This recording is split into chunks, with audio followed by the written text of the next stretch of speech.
हाँ जी, तो राम राम जी सर। और क्यों, उम्मीद करूं बढ़िया होगा। तो आपनो थाना पता ही है किसी के टॉपिक हो चुके हैं, रक्षा प्रौद्योगिकी और अंतरिक्ष प्रौद्योगिकी दोनों में कंप्लीट करवा दिया। और एमसीक्यू अपना वन शॉट आज की चलना लग रही है। ठीक है, डेली 10 क्वेश्चन है, 5 मिनट की वीडियो, तो अपन 10 मिनट की करके 20 क्वेश्चन करवाने को प्रयास करेंगे। धीरे धीरे बिन्नू भी था एमसीक्यू कवर वो करेगा और सगे सगे आपनो, क्योंकि एमसीक्यू बड़ा ही क्लास हम बड़ा शॉर्ट में करवाने तो दिक्कत हुआ थोड़ी सी, क्योंकि कई बार याद को नहीं तो 5-7 मिनट की तो आराम देख ले, ज्यादा झंझट भी कोनी है। सगा अपना टॉपिक आरामदारी हूं चलना लग रही है। ठीक है, तो आपनो अगले टॉपिक को अंतरिक्ष प्रौद्योगिकी ने बहुत बढ़िया प्यार दियो, तो उम्मीद करूं कि कोशिका प्रौद्योगिकी, कोशिका है अपना चैप्टर, इन विधि बहुत ज्यादा प्यार देगा। चलो करा शुरू। कोशिका, देखो कोशिका होती क्या है, इसको बोलते हैं सेल। ठीक है जी, तो देखो इमेजिन करो कि सजीव और निर्जीव क्या होते हैं, सजीव और निर्जीव।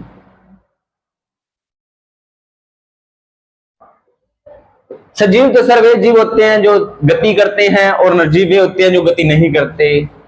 ठीक है जी, सर सजीव में वृद्धि पाई जाती है, निर्जीव में वृद्धि नहीं पाई जाती। और जी तो अपने अपने आप कमेंट सेक्शन में बताइए कि सजीव और निर्जीव में आप बढ़िया डिफरेंस क्या दोगे। देखो दोस्तों मैं बताता हूं कि सजीव वे होते हैं जिनमें क्या पाया जाता है, वृद्धि या विकास पाया जाता है। दूसरा मेन इंपॉर्टेंट न्यूक्लिक पदार्थ डीएनए पाया जाता है, न्यूक्लिक पदार्थ डीएनए आरएनए पाया जाता है। अगर बड़ी क्लास में अगर आपको सजीव और निर्जीव का फर्क देखोगे तो आप यही बोलोगे कि जिसमें डीएनए और आरएनए पाया जाता है वो सजीव होते हैं, और जिनमें डीएनए और आरएनए नहीं पाया जाता वो क्या होते हैं सर, निर्जीव होते हैं।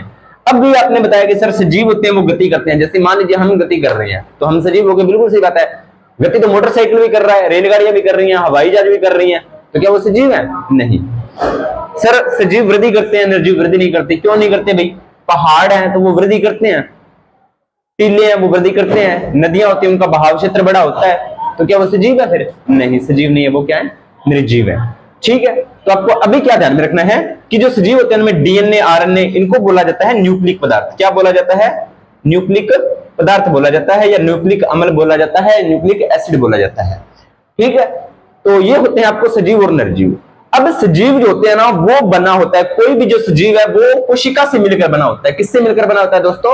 आपका कोशिका से मिलकर बना होता है। किससे मिलकर बना होता है? कोशिका से मिलकर बना होता है। तो कोशिका क्या होती है?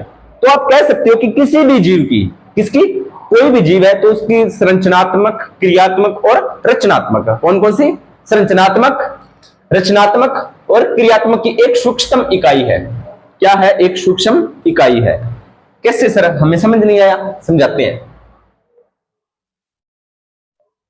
आप क्या करते हो, जैसे अपने फसल बोते हैं तो एक छोटा सा पौधा लगाते हैं ना, जैसे अपने गेहूं की बिजात करते हैं तो उसमें अपने गेहूं का एक बीज बोते हैं और उससे पूरा पौधा तैयार होता है, और उसके बाद द्वारा हमें बहुत सारे गेहूं के दाने प्राप्त हो जाते हैं। इमेजिन कीजिए जब आपका जन्म हुआ था और अभी आप बैठे हो, क्या आप उतने उतने जन्म हुआ था क्या आपका? नहीं सर, हम तो तब छोटे से थे, हम तो तब छोटे से, तो इतने बड़े कैसे हो गए? तो ये हुआ कोशिका के द्वारा। आपका शरीर एक कोशिका, बहु कोशिका, अलग अलग भागों में विभाजित होता है। अब उसके बारे में विचार करते हैं। तो आप अभी आपको इतना ध्यान रखना है कि जो कोशिका होती है वो किसी भी सजीव जीवन की एक इकाई होती है, यानी कि एक हिस्सा होता है, उसी से मिलकर आगे एक नया जीवन बनता है। ठीक है दोस्तों, आगे बात करते हैं। कोशिका का अध्ययन कहलाता है, तो अगर आपको साइंस के अंदर आप देखोगे, विज्ञान के अंदर आप देखोगे, तो जो कोशिका का अध्ययन होता है वो क्या कहलाता है? वो कहलाता है सर आपका कोशिका विज्ञान या साइटोलॉजी। क्या कहलाता है? कोशिका विज्ञान या साइटोलॉजी। हाँ जी, तो मैं थोड़ा सा पानी पीने लग गया, थे पी लो थोड़ा थोड़ा।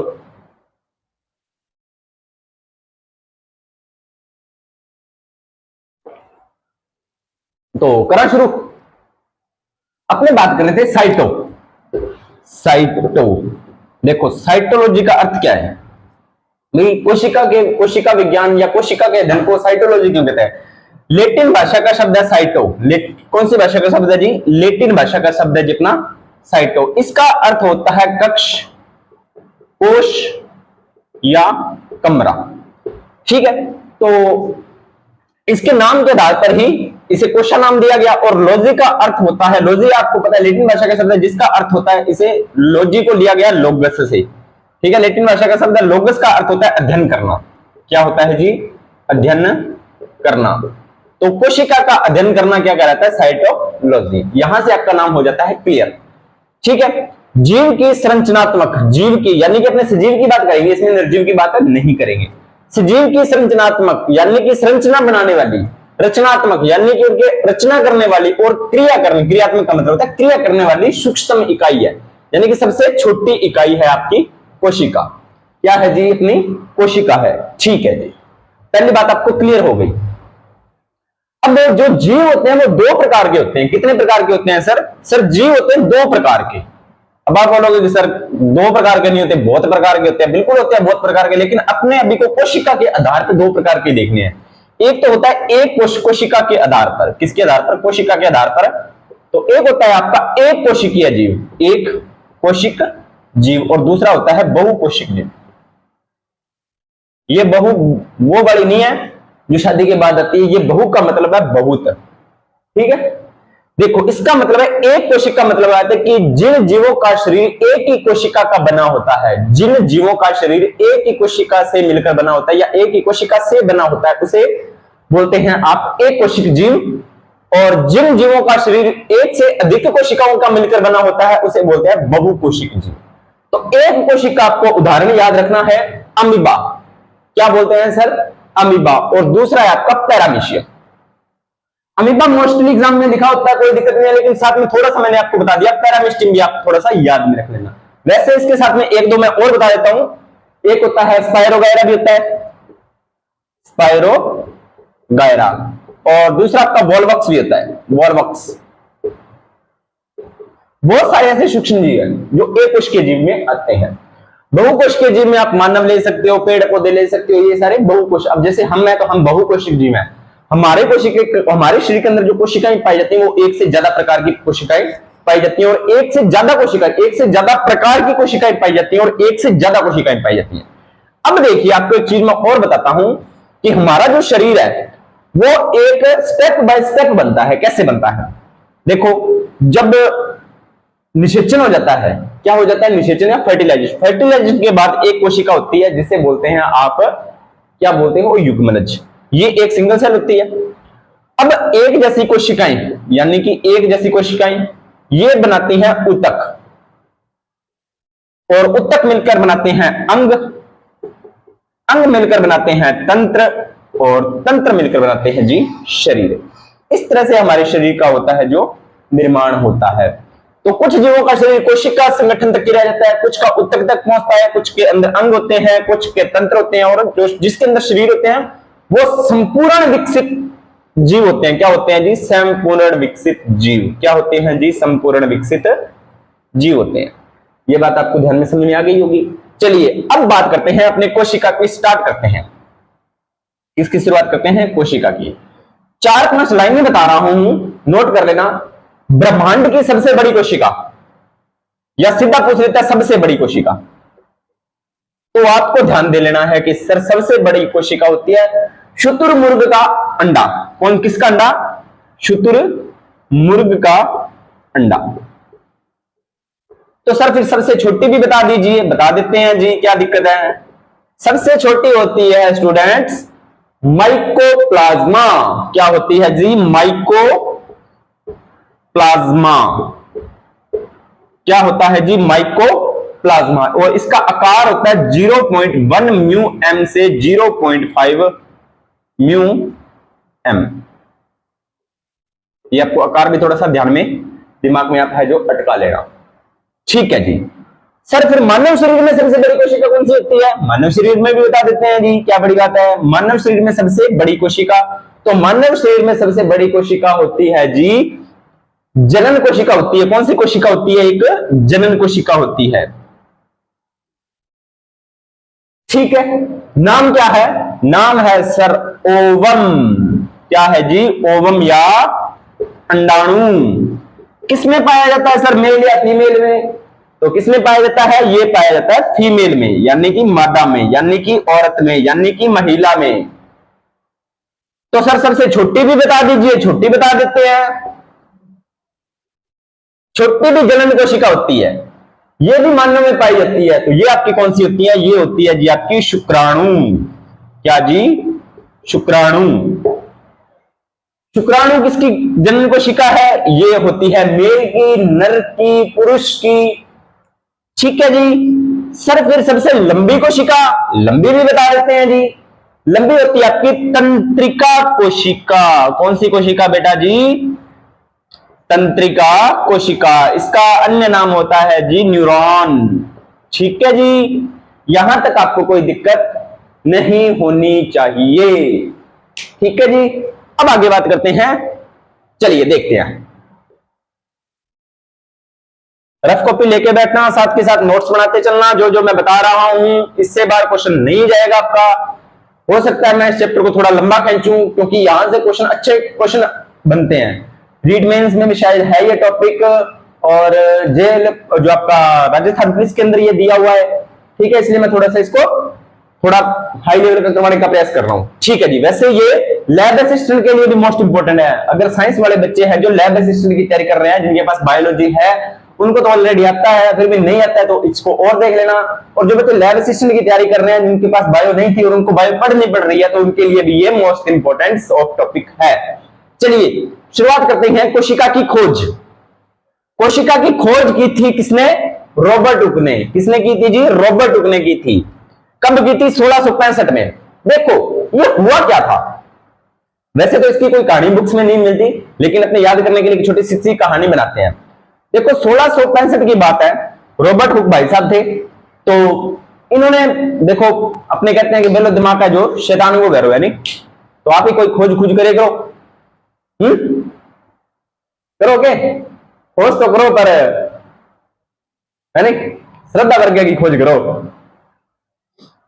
चलो कोई बात नहीं, इसकी भी तो खोज करनी चाहिए। देखो कोशिका की रॉबर्ट हुक ने कैसे की थी कि उस टाइम, अब 1665 की बात है ना, तो उस टाइम आपको पता है मोबाइल फोन हुआ करते थे, ना सोशल मीडिया हुआ करता था, और ना ही ज्यादा इतनी टेक्निक्स हुआ। तो रॉबर्ट हुक ने सबसे पहले क्या किया, अपने द्वारा एक सूक्ष्मदर्शी बनाया। अपने आधार पर एक सूक्ष्मदर्शी बना दिया, और उसी के द्वारा ही इन्होंने एक पेड़ की छाल में कोशिका को देखा। ठीक है, और उनको जो कोशिका दिखाई दी ना, वो कुछ इस प्रकार से दिखाई दी थी।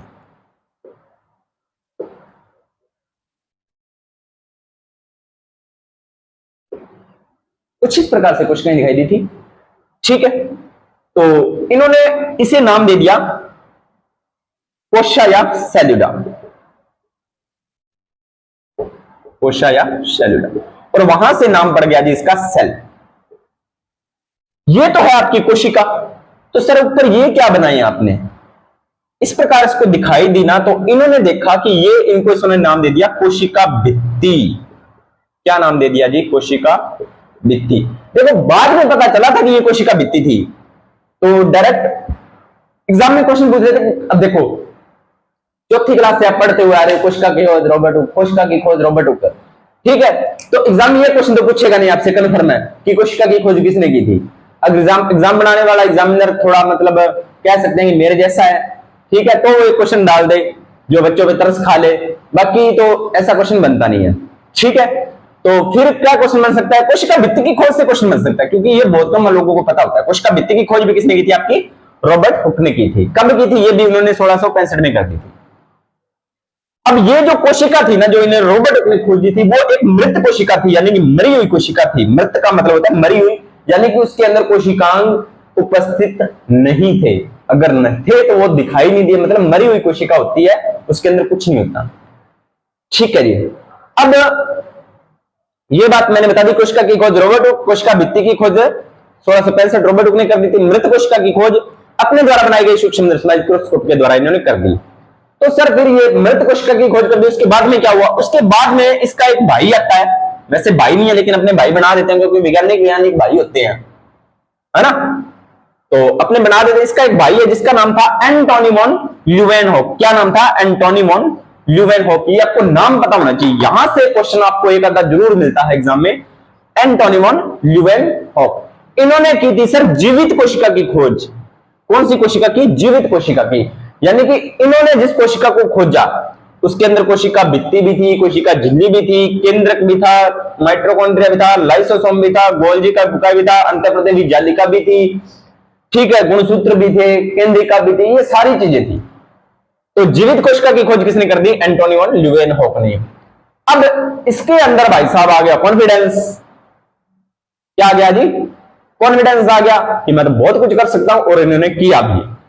और क्या क्या किया सर? इन्होंने फिर कर दी आरबीसी की खोज। किसकी खोज? आरबीसी।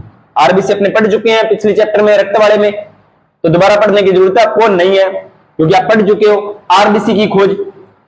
उसके बाद में इन्होंने कर दी थी शुक्राणु की खोज। ये अपने जन्म में पढ़ेंगे शुक्राणु। शुक्राणु भी मैं बता गया हूं, मानव शरीर की सबसे छोटी कोशिका है जी आपकी शुक्राणु।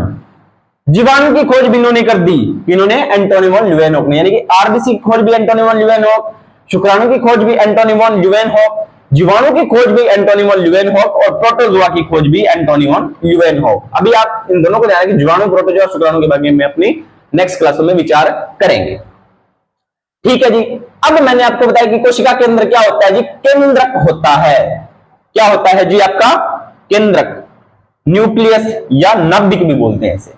इसकी खोज कर दी फिर कौन आया? इसका आप पुत्र समझ लो, वैसे है नहीं, समझाने के लिए बता रहा हूं, दिमाग को। कोशिका की खोज किसने की थी? Robert Hooke. तो केंद्र की खोज करने वाला था वो था जी आपका रॉबर्ट ब्राउन। क्या था जी? Robert brown. ठीक है जी। क्या था जी? केंद्र की खोज करने वाला रॉबर्ट ब्राउन। केंद्रक का अध्ययन, किसका अध्ययन? केंद्रक का अध्ययन कहलाता है जी आपका कैरियोलॉजी। क्या कहलाता है जी? कैरियोलॉजी। तो अब देखो, कैरियो का मतलब याद करने के लिए बता रहा हूं, वैसे कुछ नहीं। कैरियोन, कैरियोन मतलब अपने काम को लगातार करते रहना है। अब तो केंद्रक भी अपने काम को लगातार करता है, इसे बोलते हैं कोशिका का मस्तिष्क। ये पूरी कोशिका को करता है कंट्रोल। कौन करता है जी इसको? पूरी कोशिका को क्या करता है? कंट्रोल करता है। ये कौन? आपका केंद्रक।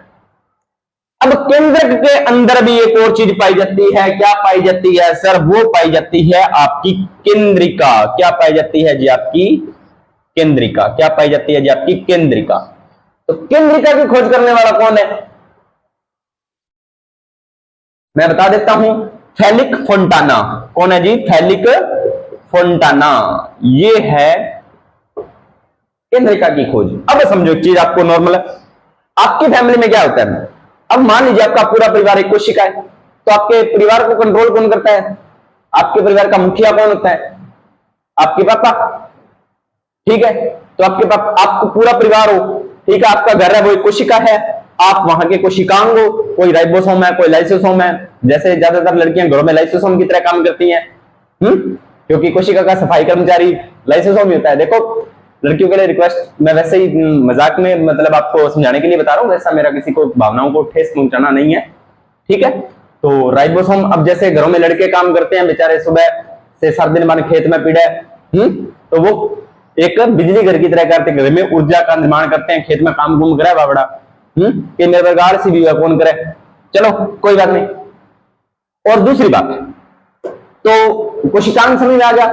देखो समझाने के लिए बता रहा हूं, कोशिका पूरा परिवार हो गया या पूरा घर हो गया, तो कोशिका, अब मुखिया कौन होता है? हमारे पापा होते हैं। तो पूरे परिवार को कंट्रोल कौन करता है?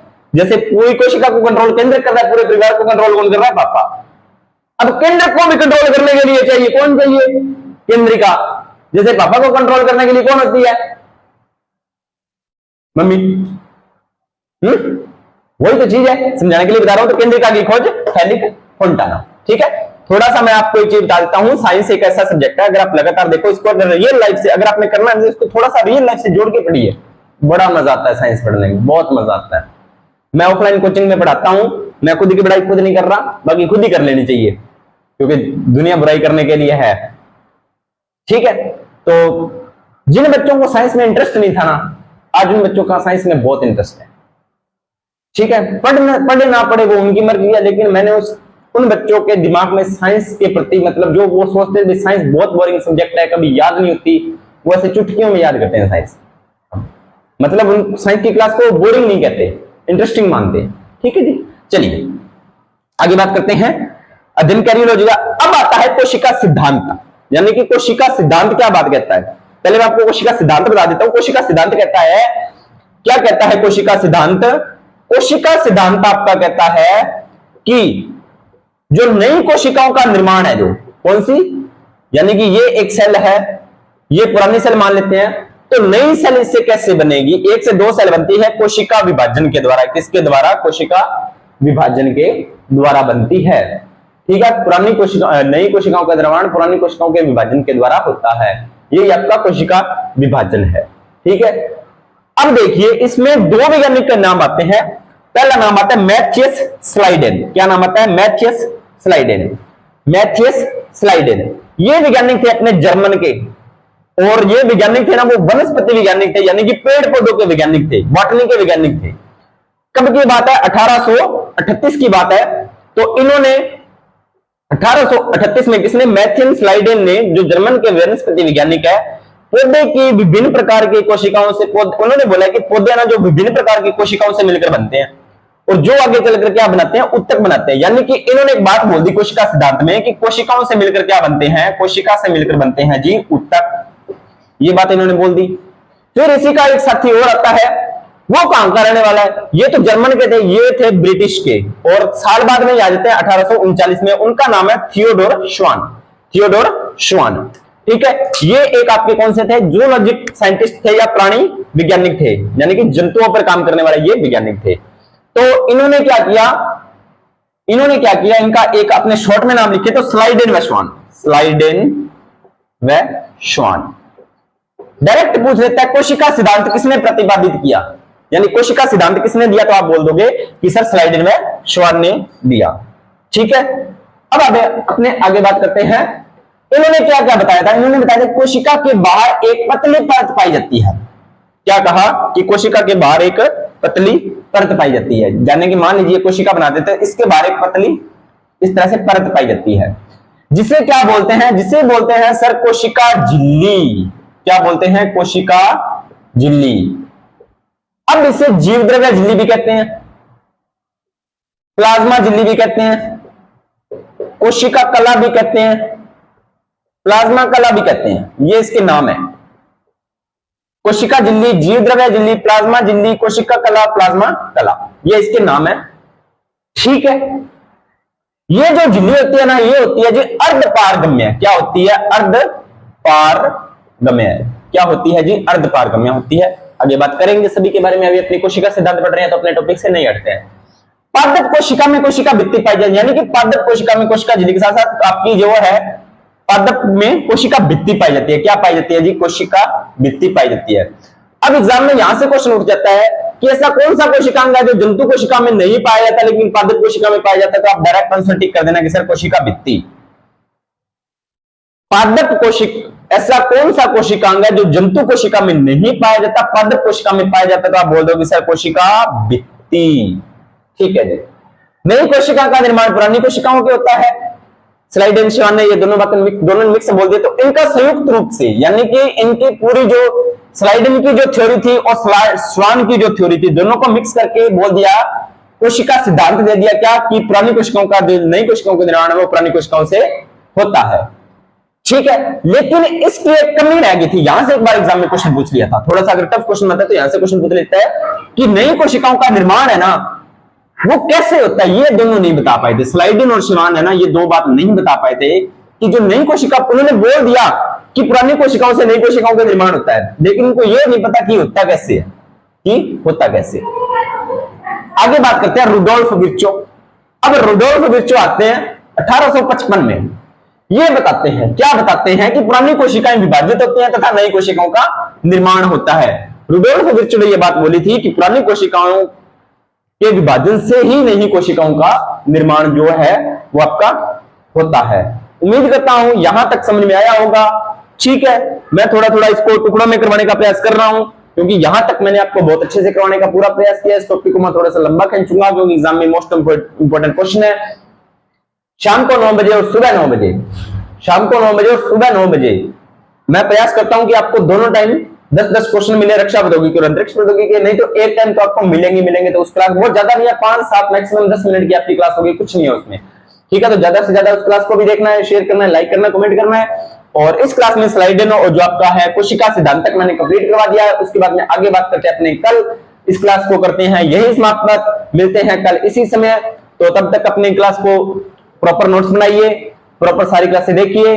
रवि सर की क्लासें भी अच्छी आ रही हैं प्रॉपर, उनके अंदर भी कोई आपको कोई किंतु परंतु हो तो कमेंट सेक्शन में आप डाउट है जो आपके पूछिए, क्लासों को सपोर्ट कीजिए, ठीक है। क्लास को लाइक कीजिए, कमेंट कीजिए, शेयर कीजिए, सब्सक्राइब कीजिए और करवाइए, स्टेटस लगाइए, ठीक है। तो मिलते हैं नेक्स्ट क्लास के अंदर, धन्यवाद।